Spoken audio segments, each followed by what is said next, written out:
Ô Seigneur, envoie ton esprit et tout sera créé, et tu renverras la face de la terre. Évangile de Jésus-Christ selon Saint Luc, chapitre 10, versets 38 à 42. En ce temps-là, Jésus entra dans un village. Une femme nommée Marthe le reçut. Elle avait une sœur appelée Marie, qui, s'étant assise aux pieds du Seigneur, écoutait sa parole. Quant à Marthe, elle était accaparée par les multiples occupations du service. Elle intervint et dit, « Seigneur, cela ne te fait rien que ma sœur m'ait laissé faire seule le service.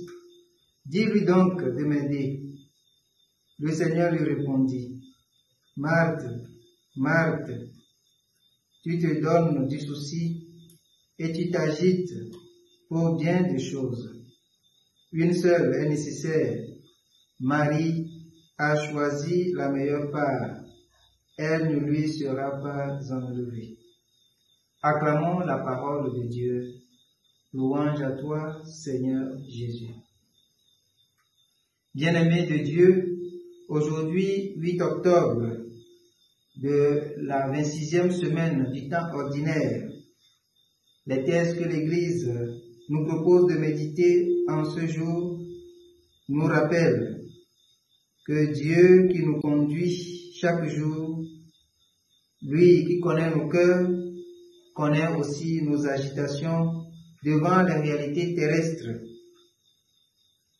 Oui, sur le chemin d'éternité, il veut nous amener à aimer les réalités d'en haut, pour que, bien qu'ayant les pieds sur terre, nous puissions aussi avoir l'attitude des yeux levés.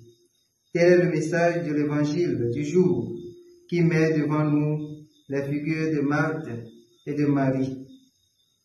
L'attachement de Marie au Christ, elle qui reste à son genou pour l'écouter, reçoit le titre de celle qui a choisi la meilleure part.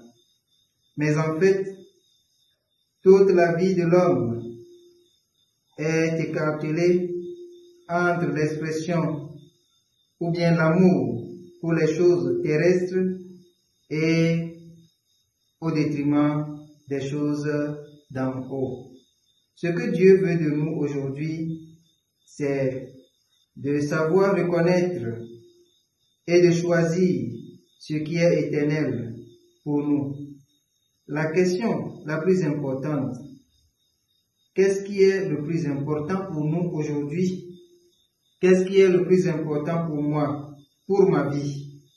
En quoi je m'attache le plus dans ma vie, au point d'oublier l'essentiel? Cette question, chaque chrétien doit se la poser. Aujourd'hui, dans notre monde, nous courons de gauche à droite. Nous courons parfois jusqu'à remplir notre vie des choses qui nous empêchent de reconnaître la présence de Dieu.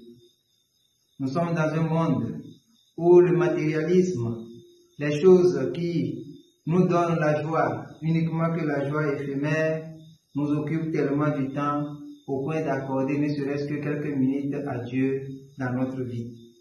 L'écoute de la parole, l'écoute attentive de la parole, à l'exemple de Marie, est une attitude pour pouvoir raviver la foi qui est en nous et mener une vie qui plaît au Seigneur.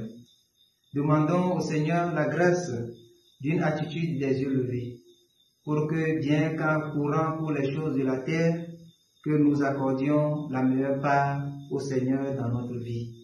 Qu'il en soit ainsi, maintenant et pour les siècles des siècles. Amen.